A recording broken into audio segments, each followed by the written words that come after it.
Laban na naman ng San Miguel Beermen kontra Phoenix Fuel Master. Debut game mga idol ng SMB ngayong conference dahil hindi nga nakakuha ng clearance si Troy Baxter Jr. sa kanyang huling team na napaglaruan sa Malaysia ay etong si Quincy Miller kanilang gagamiting import. Ang dati na ring naging import ng Converge Fiber. Debut game din ito para sa mga bagong muka sa Beermen na sina Andres Kahilig at Wami Chongson. Una nga nilang makakatapat ang Phoenix na may dalawa ng talo at wala pang panalo. Opening quarter inatake agad ni CJ Perez ang depensa ni Richie Rivero. May kasama pang foul mga idol. Gusto sanang gumanti ni Richie pero butata inabot niya kay Perez. Init ng panimula ni CJ Perez para pangunahan ang SMB. Agad namang nakuha ni Quincy Miller ang unang punto sa kanyang wing 3-pointer. Pero minute din agad opensa ng Phoenix import na si Donovan Smith. Nakumana din agad ng 2-4 at sa tres na ito ni Manganti naitabla na nila ang talaan. Nagkasagutan ang basket sa dulo, literal na uminit ang mga kamay ni Donovan Smith. Nagpaulan ng 3 points at 4 points mga idol. Meron na agad siyang 19 points, high scoring first quarter 29-28 lamang ang Phoenix. Entering second quarter muling nakuha ng SMB ang lead after ng kanilang 5-0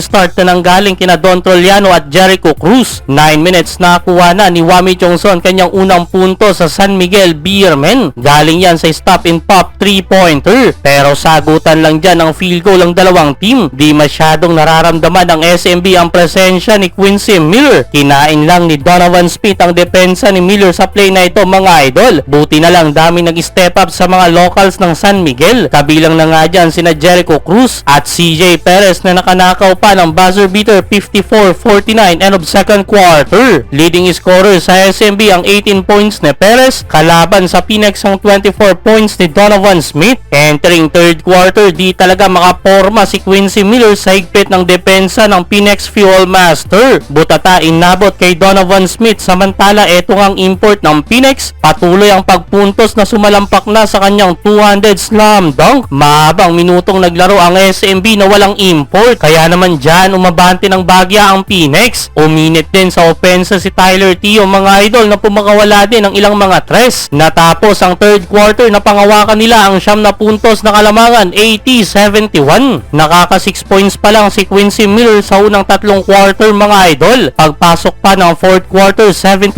start pa pinakawala ng Phoenix. Lahat galing kay Jason Perkins. Naputol na lang yan sa tatlong sunod-sunod na tres ni Andres Kahilig. Pakitang gila sa kanyang bagong team. Pero Donovan Smith patuloy ang init sa opensa. Di pa rin mapigilan ang scoring ni Smith mga idol. Under 6 minutes bumalik pa double digit lead ng Phoenix. Pero big counter run ginawa ng San Miguel Beermen hanggang sa nakuha na nila muli ang lamang mula sa tres ni Marshall Lasseter 101-98. Mas uminit pa ang laban sa dulo, palitan ang clutch basket sina Quincy Miller at Tyler Teo. Last 4 seconds lamang isa ang Phoenix. Marshall Lasseter baseline jumper for the win. Sayang na naman para sa Phoenix, panalo na natalo pa. Unang panalo ng San Miguel Beermen mga idol.